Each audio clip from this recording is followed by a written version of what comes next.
aside from having to talk to me, how is your day going so far? It's been a busy promo type morning. I've been answering email interview questions and recording liners and all that kind of fun stuff that you do when there's a record coming out.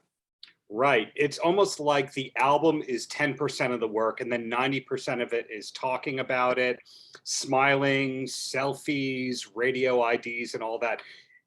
That's kind of been your career now for 30-ish years, where they go, oh, new album, we got to put him out there like that. Yeah. And all that said, because I'm very well versed on your catalog, when you were playing with Morris Day in the time, or at least Morris, did you know outright, hey, I want to be at the focal point, I want to be doing the radio IDs?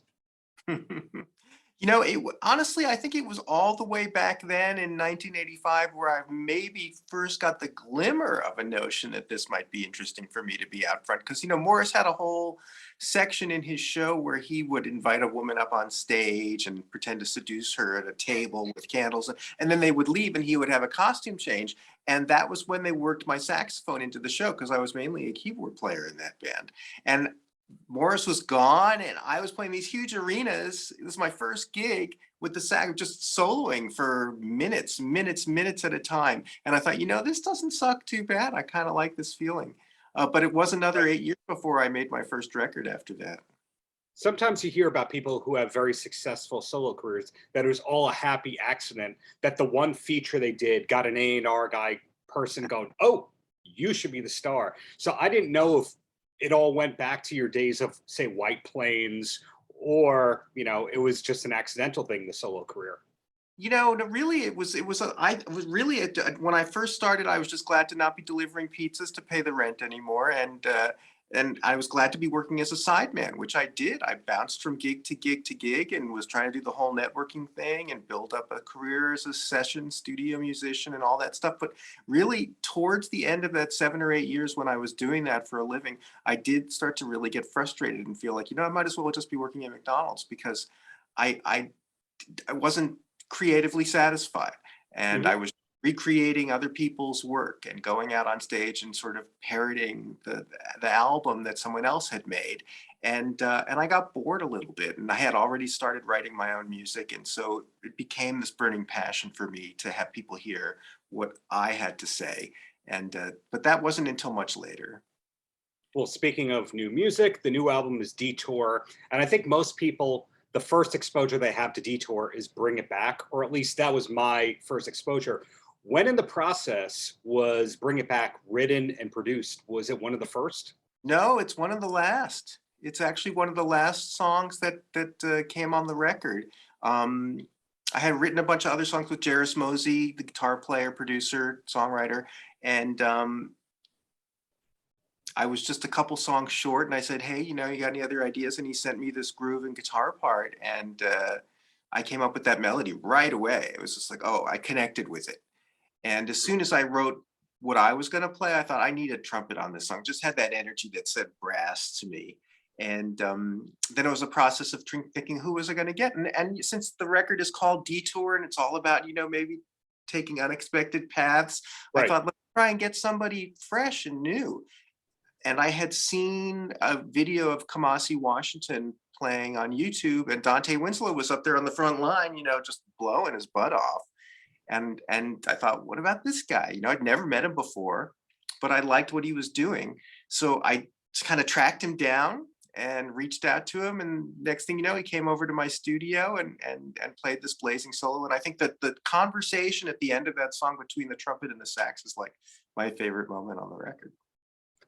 What's the common ground besides, hey, we're both excellent musicians who are working today? Is it a sports team? Of course, there's only so far with how far you can go with, hey, how are you? Oh, the weather is nice. Do this again on the second take. Do you hit that point with him in particular where it's like, oh, we both follow the Dodgers? I am not a sports fan. There are many musicians who do connect on that level. A lot of the guys I know love basketball and such, but I'm not a sports fan. So I've always been a little bit boring in that respect, that I'm very much about the work. And when people come over, we hang out for a little while, but it's all about making music. That's the thing that we really share is music. And that makes Yeah. us all part of the same tribe, no matter what our other interests are. I'd say that because some of the sessions that I've been in and been around, you find that the people do 3 or 4 takes, even though they've been there for 7 hours. It's just about 4 to 5 hours of talking shop and laughing about bad gigs and all that. But it sounds like you're a productive bunch over there. Yeah, I don't mess around too much. I like to, a lot of people do like to chat, and I'm like, okay, let's get back to. There you go. So something else that I've no idea about with your career. I find in having been to Japan a lot of times that a lot of artists have this huge career doing the jazz clubs and theaters and festivals in Asia before they've really made a name for themselves over here. Or that might be the case with one of your collaborators, Lala Hathaway, rather. She has done amazing with music festivals in the Caribbean way before she had a name over here. In your case, was the US the market where you broke first? Yeah. This is, I think my audience is mostly over here. I played a couple of the European festivals. I did North Sea, I did Montreux. I played in clubs in Tokyo and Osaka a few times, most recently at the Billboard Live. And that was the best show that we'd had, was right before the pandemic.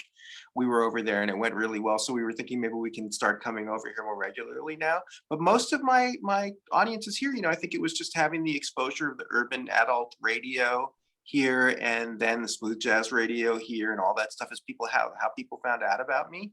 And it's just, luck of the draw what you get to happen. But it's great having Layla on the record. I mean, that's another huge bright spot on the record for me. I've wanted to work with her for so many years, and finally we got together, and it's a really strong track. I got Layla's name wrong because I was just thinking in the back of my mind when I interviewed Lala Anthony. And you say Lala Anthony, Layla Hathaway, and the names Yeah. are just swirling right there. She's a heck of a singer. Incredible. But Billboard Live in Tokyo, is that the one that's in the middle of a shopping mall, like a really high-end club in the middle of a mall? It might be. I got to tell you, I didn't even see the front of the club. We came in through the garage and up through the kitchen, and I hung out in the dressing room and the venue itself, and I have no idea what building it's in. Isn't that funny? Next time you'll figure it out. The Yeah. artist entering through the kitchen, old as Goodfellas and beyond that. Yeah. So back to you. It's cool to see your output has been steady the past couple of years. New album in 2020, new album in 2022. A lot of the interviews that I tape, the people talk about the kind of malaise that they felt due to COVID. They weren't feeling creative and inspired, but you pushed forward and pushed through. Are you a home studio-based artist? Yeah, I'm in my home studio now talking to you. I made 90% of the record here. I cut the drums and the percussion at Sunset Sound, which is around the corner. Oh, yeah. But yeah, I do almost everything here, and it's a great benefit to be able to. It's in the backyard, and I can just roll out and get to work. I did experience a creative malaise during the pandemic. I really did. 18 months or so when I was home, we were all locked down. People are like, are you taking this opportunity to write? And I was like, no, I'm not feeling it. It was just too weird. But once we started back on the road, I guess middle of 2021, things started to loosen up, and that just started my wheels turning again. And then the label picked up my option, and it's like, oh, I guess I better get to work. And luckily, once I came out here and really kind of just put my thinking cap on, I realized I had a lot of pent up ideas that wanted to come out. That label that you mentioned, Concord Records, it's interesting to see, as a person following the music industry, how they've basically become a major label without everyone realizing. You look at some of those acquisitions and catalogs they picked up in recent years. So it sounds like you have the benefit of, and tell me if I'm wrong about this, but as the person who records at home, calls your own shots, being a cottage industry, but having that major label adjacent kind of distribution and marketing hand to it. I like having a label. I know many artists have, always wanted to have their own label and love being independent. But I prefer having people who are professional marketers and, the team. Yeah, I get what you mean. David Lee Roth might be able to call his own shots, but that doesn't mean that there's a marketing plan attached to it and the actual structure of the campaign, which is what the professionals will give you. Yeah, I mean, and this is, it's a great home for me. It has been for a number of years, and they're doing a really great job, you know, keeping the ship moving forward, and it's great for me just to be able to concentrate on the music and not have to run this giant. I mean, it's a big endeavor to get a record, and all the different ways that music reaches people now. It's very confusing, and I'm not really up on it like a lot of people are, you know, and so I'm grateful to have a label, and I'm grateful that they're still into working with me, and it's a good collaboration. It's a good team. Well, whether or not you're up on it, is there a Boney James TikTok account? No. I'm not on TikTok. I was just talking to Layla yesterday. We were shooting a video for the new song, and doing some promo. And she was all like, "I'm addicted to TikTok," and I don't even have an account. So I'm old school. There's some artists who go, I'm old school, therefore I will not get the TikTok account. There's other people who say, ironically, I'm going to not post lip sync or dance videos. I'm just going to promote whatever I feel like. And then there's the other people that go, hey, kids, show me what it is that you're supposed to do and I'll do it. So there's a lot of different ways to do TikTok. That's what I gather.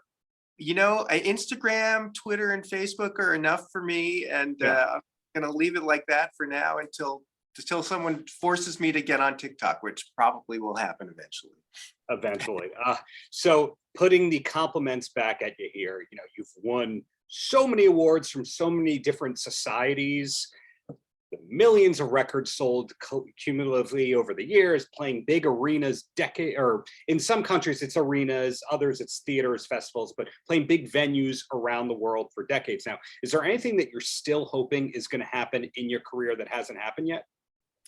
Well, I mean, I've been nominated for 4 Grammys. So I'd love to take home a statue. You know, that would be nice. I'm not going to lie. It's something that every musician kid, I think, grows up dreaming of. And you never know. One of these days I'll get lucky. But I mean, honestly, I have to pinch myself all the time. The fact that this is my 30th anniversary this year as a recording artist.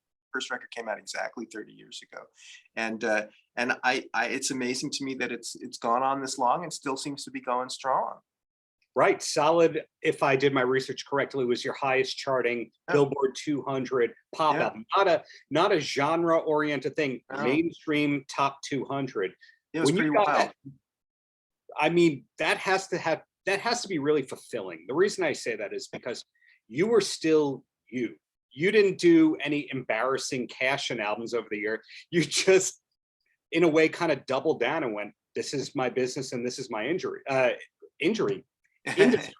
Yeah, I think that's a real good point, and I think that, you know, people often ask me how I account for the success that I've had, and I'm like, I'm just trying to be myself and make music that I love, and it seems that there's people out there that can relate, and so I'm just going to keep doing it. But it was a real kick to see the chart with like Lady Gaga and me in close proximity. It's like, wow, that's unusual and fun.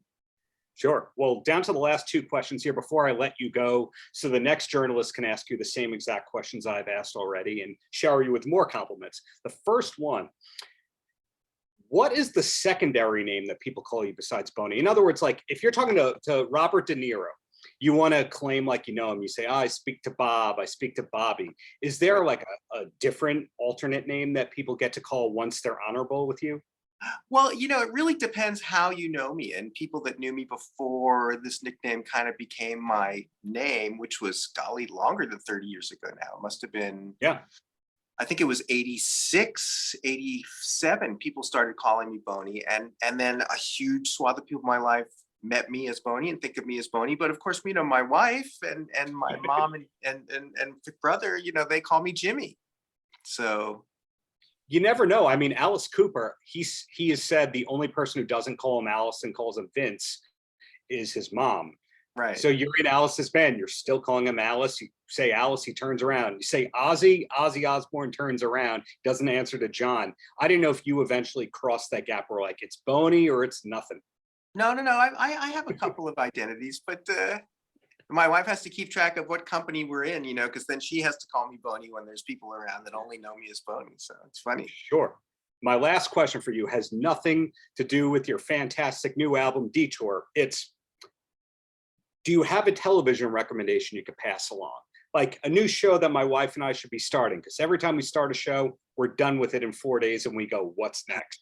I actually have really been in, and I haven't seen the last episode because my wife is out of town. So we've missed the last episode and it's waiting in our queue. But we enjoyed The Old Man with Jeff Bridges and John Lithgow.